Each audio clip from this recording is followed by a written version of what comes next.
সবাইকে জানাই শুভ নববর্ষ। নববর্ষের দিনটা আমরা কিভাবে কাটালাম চলো সেটা তোমাদের সাথে শেয়ার করি।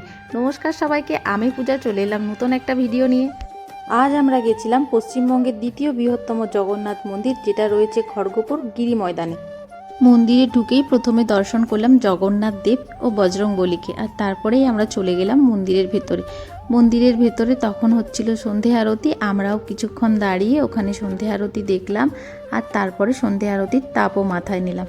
জানো তো কি অসম্ভব মনটা শান্ত হয়ে গেছিলো। তারপরে আমরা প্রসাদ নিয়ে নিচে চলে এলাম, আর নিচে এসেই দর্শন করলাম বাবা কাশী বিশ্বনাথকে। তো ওখানে প্রণাম করে তারপরে আমরা মন্দিরটা ভালো করে ঘুরে দেখলাম, আর ওখানে কিছু ফটো ভিডিও এগুলো নিয়ে তারপর আমরা ওখান থেকে বেরিয়ে গেলাম। ওখান থেকে বেরিয়েই আমরা পৌঁছে গেলাম খড়গপুর রাজবাড়িতে। আমরা বাড়ির থেকেই ঠিক করে গিয়েছিলাম যে ওখানেই আমরা ডিনারটা কমপ্লিট করব। তো যাওয়ার প্রথমেই ওনারা আমাদেরকে বরণ করে নিলেন, ব্যাপারটা কিন্তু আমার বেশ ভালো লেগেছে। আর তারপরে দেখলাম টেবিলে চলে এসেছে হাত ধোয়ার জল। ওনাদের ব্যবহার দেখে তো কিছুক্ষণের জন্য নিজেকে রাজা রাজা মনে হচ্ছিল। যাই হোক, জোকস অ্যাপার্ট, এখানের অ্যাম্বিয়েন্সটা কিন্তু ভীষণ সুন্দর ছিল। আর তারপরে চলে এলো ওয়েলকাম ড্রিঙ্কে ছিল আম পান্নার শরবত। আর তারপরে আমরা স্টার্টারে অর্ডার করেছিলাম ভেটকি ফিশ স্টিক, যেটা খেতে কিন্তু বেশ ভালো ছিল।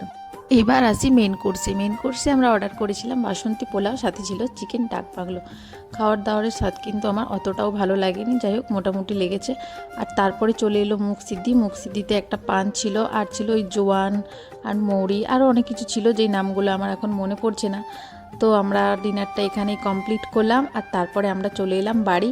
তো আমাদের নববর্ষের দিনটা তো এইভাবেই কাটলো। তোমাদের নববর্ষের দিনটা কেমন কাটলো কমেন্ট করে অবশ্যই জানিও। চলো টাটা, আজকের ভিডিওটা এই পর্যন্ত, বাই।